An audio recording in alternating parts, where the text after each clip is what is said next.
तो दोस्तों welcome to tutor polish. और आज हम शुरू करेंगे हिस्ट्री का chapter 7 in class 10th MP board English medium. तो आइए देखते हैं आज का चैप्टर। तो आज का हमारा टॉपिक है the first freedom struggle of 1857। ये बहुत इंटरेस्टिंग चैप्टर है हिस्ट्री में, और कहीं ना कहीं यहीं से आपका जो क्लास 10th की हिस्ट्री है वो स्टार्ट हो रही है। So before proceeding further we will start from that what topics and what are the concepts in which in this chapter we will learn. So the first thing is, as you can see here on the left side of the screen, so as you can see here that the background of first struggle for freedom, क्या देखेंगे हम सबसे पहले background, then we will understand the causes of struggle for freedom. The next one is the major events of the freedom struggle. 7.4 में देखेंगे the reasons for the failure of the freedom struggle. 7.5 में the importance of first struggle for freedom and its features, and then we will end this chapter by reading or by looking at the freedom fighters of 1857. Apart from this ये video आपको part में मिलेगा, part 1, part 2, part 3, इस तरह से कुछ parts में मिलेगा, बिकॉज वीडियो की लेंथ थोड़ी सी ज़्यादा हो जाती है।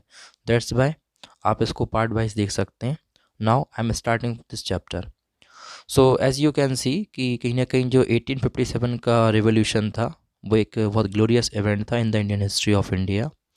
एंड रिवोल्यूशन ऑफ 1857 ये एक पहला ऐसा आर्म रिवोल्यूशन था जो कहीं ना कहीं बहुत वाइड स्प्रेड रहा, मतलब बहुत ज़्यादा फैल गया था और साथ में बहुत पावरफुल भी रहा।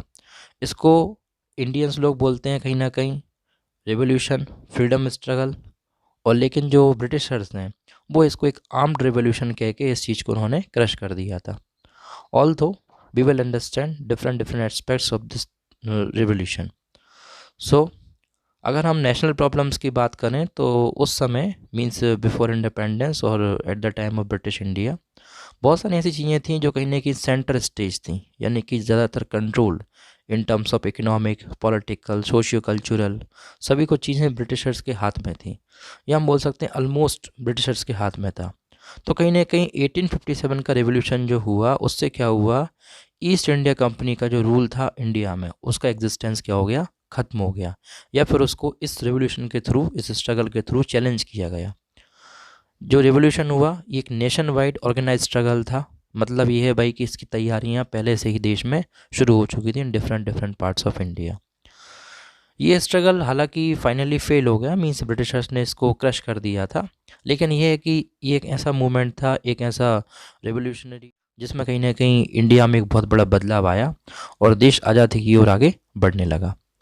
और कहीं ना कहीं ये है भाई कि आज भी इस फ्रीडम स्ट्रगल की जो यादें हैं, जो मेमोरीज़ हैं, वो हर एक हिंदुस्तानी के दिल में है कि भाई किस तरह से हमारे पुरखों ने, हमारे शहीदों ने अपनी जान देकर, अपने जीवन का त्याग करके और किस तरह से हमारे देश को फ्रॉम द ब्रिटिश फोर्सेस बचाया। सो इंडियन फ्रीडम, जो इंडियन पीपल हैं कहीं ना कहीं वो इंडियन फ्रीडम को रियलाइज़ करते हैं कि ये कहीं ना कहीं एक डिफरेंस था भारत की जनता के बीच में, भारत के लोगों के बीच में और ब्रिटिश एडमिनिस्ट्रेशन के बीच में, यानी कि इसी डिफरेंस के चलते कहीं ना कहीं ये चीज़ें की गई। बिकॉज एज यू नो कि ब्रिटिशर्स नहीं चाहते थे भाई कि इंडियंस को अपने लेवल पे ग्रो कर किया जाए, मतलब अपने लेवल पे वो आगे बढ़ सकें। वो कहीं ना कहीं हमारे इंटरेस्ट जो थे, अवर ओन इंटरेस्ट, उनको कहीं ना कहीं नहीं वो लॉ एंड ऑर्डर के नाम से मेंटेन करके रखते थे। और इंडियंस ये चाहते थे भाई कि हमको फुल इंडिपेंडेंस मिले, हमको इक्वलिटी मिले, हम brotherhood, fraternity, self respect, unity और नेशनल प्राइड के साथ रह सकें। लेकिन ये था कि भाई देश ब्रिटिश रूल के अंडर में था, तो इसलिए कहीं ना कहीं सभी इंडियंस के अंदर कुछ पैट्रियोटिक फीलिंग्स आने लगी और फाइनली एक बहुत बड़ा आंदोलन हुआ जिसको हम बोलते हैं the first freedom struggle of 1857। तो फैक्ट्रीज बनाई गई और फैक्ट्रीज कहीं ना कहीं फोर्टिफाइड की गई। अब ये तो फैक्ट्रीज वर फोर्टिफाइड का मतलब होता है किलेबंदी करना। किलेबंदी इसलिए करते थे ये लोग कहीं ना कहीं कि जो कंपनी पर अटैक होते थे या जो फैक्ट्रीज पर अटैक हो उनसे बचा जा सके। और ये कंपनीज कहीं ना कहीं कमोडिटीज़ को ख़रीदती थी इंडिया से और महंगे दामों पर यूरोप में बेचती थी, जिससे ये हाई प्रॉफिट कमा सकें। इस वजह से कहीं ना कहीं इन कंपनीज़ के बीच में भी एक लड़ाई झगड़ा होने लगा। मीन्स जो फ्रांस वाले थे, इंग्लैंड वाले थे, हॉलैंड, पुर्तगाल, ये सब आपस में लड़ने लगे। इसी के साथ ये हुआ फाइनली कि 1600 के around means the later phase of the 17th century कहीं ना कहीं ये लोग आए ईस्ट इंडिया कंपनी से, और ईस्ट इंडिया कंपनी ने कहीं ना कहीं सभी कंपनियों को हरा दिया और फाइनली एक अपनी मोनोपोली इंडियन मार्केट पर, इंडियन ट्रेड पर बना ली। अगर मैं बात करूं आपसे, ईस्ट इंडिया कंपनी जो ब्रिटिश की थी, उन्होंने कहाँ पर सेटअप किया first trade center? So as I told you in the last slide कि सूरत एक इम्पॉर्टेंट सेंटर था, बिकॉज ये कोस्टल एरिया है। इसके अलावा भरूच जो गुजरात में आता है, ये एक ट्रेड सेंटर रहा। अहमदाबाद ट्रेड सेंटर रहा। आगरा, मछलीपट्टनम, मद्रास, कलकत्ता, बंगाल, मुंबई एटसेट्रा, तो ये कुछ सेंटर्स रहे। क्लियर? इसके बाद 1757 का ईयर आया, मींस 1857 के रेवोल्यूशन के 100 साल पुरानी बात कर रहे हैं अब। ईस्ट इंडिया कंपनी ने कहीं ना कहीं बंगाल के नवाब को हरा दिया। एक वॉर हुआ जिसको बोलते हैं बैटल ऑफ प्लासी। ये बहुत ज़्यादा हिस्ट्री का एक फेमस वॉर है। इसी के साथ सब्सिक्वेंटली 1764 में कंपनी ने, मतलब ब्रिटिश ईस्ट इंडिया कंपनी लड़ाई करी किससे? बक्सर नाम की जगह पर एक यूनाइटेड फोर्स बनाई गई थी। मीन्स उस समय अवध के जो राजा थे नवाब सिराजुद्दौला, बंगाल और साथ में मुगल्स, तो ये कहीं ना कहीं तीनों मिलकर इन्होंने ब्रिटिशर्स के अगेंस्ट लड़ाई लड़ी। लेकिन आप जानते हैं कि फाइनली इनकी हार हो गई, क्योंकि मुगल्स में लास्ट मुगल रूलर चल रहे थे उस समय, जिनका नाम था बहादुर शाह जफर सेकंड, और कहीं ना कहीं अब बंगाल भी उस समय बहुत ज़्यादा कमज़ोर पड़ चुके थे, क्योंकि मुगल्स कहीं ना कहीं छोटे छोटे टेरिटरीज में बढ़ चुके थे, और इस वजह से क्या उनकी जो ताकत, उनकी जो स्ट्रेंथ थी वो कम पड़ गई थी। ये विक्ट्रीज कहीं ना कहीं ब्रिटिश रूल को इंडिया में आगे बढ़ाने के लिए काफ़ी थी, सफिशिएंट थी। धीरे धीरे ब्रिटिशर्स ने स्टार्टेड किया बहुत सारे और एरियाज़ को कॉन्क्योर करना, है ना, और इस तरह से उन्होंने एक मोनोपोलिस्टिक रूल इंडिया में जमा लिया। बंगाल को हराने के बाद कंपनी ने कहीं ना कहीं आगे बढ़ी और अपनी विक्ट्री उन्होंने मैसूर, मराठा, सिंध, पंजाब, मतलब उनके रास्ते में जो भी आया उस एरिया को वो अपने अंडर में करते हुए चले गए। Following the victories accomplished in India, the company started spreading its tentacles. कहीं ना कहीं इंडिया को जीतने के बाद नेपाल, बर्मा, अफगानिस्तान, तिब्बत, सिक्किम एंड भूटान तक ईस्ट इंडिया कंपनी ने या ब्रिटिश ईस्ट इंडिया कंपनी ने रूल अपना बना लिया। आगे देखते हैं। Along with the spread of territorial control, कहीं ना कहीं टेरिटोरियल कंट्रोल करने के बाद कंपनी ने सभी traditional social and economic structure जो इंडिया में था उसको बर्बाद कर दिया। लगान की पॉलिसी लगाई गई, जिसमें कहीं ना कहीं फार्मर से हैवी लॉस या हैवीली लगान लिया गया, टैक्स लिया गया, और इस इंडियन फार्मर्स को कंटिन्यूसली लॉस हुआ। कॉटन इंडस्ट्रीज इंडिया की कम्प्लीटली कोलैप्स हो चुकी थी। हैंडीक्राफ्ट जैसे होता है वो कॉटन इंडस्ट्रीज़ में आता था, हैंडलूम आता था। और कहीं ना कहीं जो ब्रिटिशर्स थे उन्होंने अपने अपने सिटीज़ में, यानी कि इंग्लैंड में बड़े बड़े मिल सेटअप कर दिए कॉटन टेक्सटाइल के, और कहीं ना कहीं सभी जो कपड़े थे इंडियंस वो लोग क्या करने लगे, उन कपड़ों का यूज़ करने लगे। तो इसलिए फिर बाद में गांधी जी ने एक स्वदेशी आंदोलन भी चलाया। Then British export policy and establishment of new industries had a singular aim to impoverish India. और कहीं ना कहीं वो चाहते थे भाई कि इंडिया कहीं ना कहीं पूरी तरह से बर्बाद हो जाए और इंग्लैंड एक प्रॉस्पर कंट्री बन जाए। सो इस तरह से हम ये बोल सकते हैं भाई कि ईस्ट इंडिया कंपनी ने कहीं ना कहीं सब्सिक्वेंटली बहुत सारी चीज़ों को बर्बाद कर दिया, इंडिया की सोशल कंडीशन, इकोनॉमिक कंडीशन, और साथ में ऐसा रहा कि उनके लिए ये जो दो वॉर थे जो मैंने आपके साथ शेयर किए, है ना, एक तो battle of Plassey, battle of Buxar, कहीं ना कहीं यहाँ से उनकी जो इंडिया में फाउंडेशन था, जो नींव थी, वो स्ट्रांग हो गई। अगर आगे कुछ और बात करें तो कहीं ना कहीं कुछ रिवोल्ट्स की बात हम देख लेते हैं, क्योंकि ब्रिटिशर्स ने कहीं ना कहीं लोकल रूलर्स को, ज़मींदारों को, सरदार्स को, इन सबको परेशान कर दिया था। और हम देख रहे हैं क्या यहाँ पर बैकग्राउंड, तो बैकग्राउंड की बात कर रहे हैं तो हमको सारी चीज़ें देखना पड़ेगी, किस तरह से ब्रिटिशर्स इंडिया में आए और किस तरह से उन्होंने कुछ वॉर्स में सब्सिक्वेंटली जीत हासिल की, और किन किन लोगों को या सोसाइटी, इंडियन सोसाइटी के कौन कौन से जो ग्रुप्स थे उनको परेशान किया गया। तो कहीं ना कहीं हम शुरू कर रहे हैं यहाँ से कि एक फरियाजिस था जो कहीं ना कहीं फॉलोअर्स थे मुस्लिम सेक्ट के, मतलब जो मुस्लिम धर्म होता है उसमें एक संप्रदाय था, इसका नाम था फरियाजीस। ये कहीं ना कहीं फार्मर्स का जो एक्सप्लॉयटेशन हो रहा था जमींदार्स के द्वारा और ब्रिटिशर्स के द्वारा, इसको देखते उन्होंने रिवोल्ट किया। ब्रिटिशर्स ने उसी समय 1849 के आसपास पंजाब को कैप्चर कर लिया, और साथ में ऐसा हुआ है कि पंजाब में इन्होंने अपनी पॉलिसीज़, मतलब एक्सप्लॉयटेशन पॉलिसी ब्रिटिशर्स ने इम्प्लीमेंट करना शुरू कर दी। इस वजह से पंजाब के लोग भी नाराज़ हो गए। एक थे गुरु राम सिंह।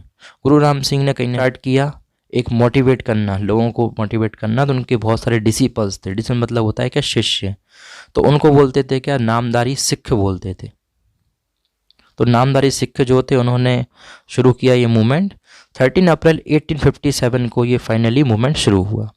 इनको हिस्ट्री में कू का आंदोलन भी बोलते हैं। कू का मतलब होता है वॉइस, क्योंकि ये ब्रिटिशर्स के खिलाफ इन्होंने आवाज़ उठाई, जिसको बोलते हैं कू का।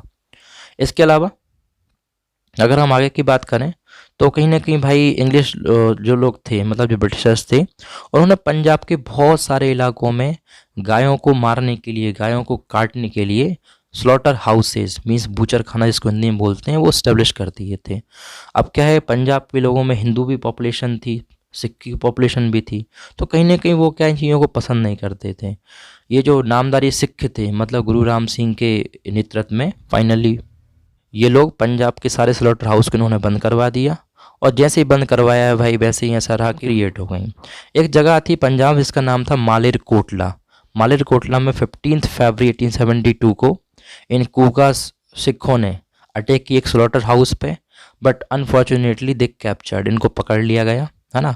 पुलिस ने इनको अरेस्ट किया। लगभग 49 कूकास मतलब सिख ऐसे थे, नामधारी सिख, जिनको तोपों से उड़वा दिया गया बाय द ब्रिटिशर्स। तो इस तरह से मतलब जो कूका या जो सिख थे, उन्होंने कहीं ना कहीं अपनी प्राणों की आहुति इस मूवमेंट में दे दी। तो अभी 1857 का फ्रीडम स्ट्रगल शुरू नहीं हुआ, ये आप ये देख रहे हैं कि किस तरह से तैयारियां शुरू हुई उस मूवमेंट को करने के लिए, किस तरह से पूरे इंडिया में एक वाइड स्प्रेड एंगर इकट्ठा हुआ, वो उसको हम देख रहे हैं।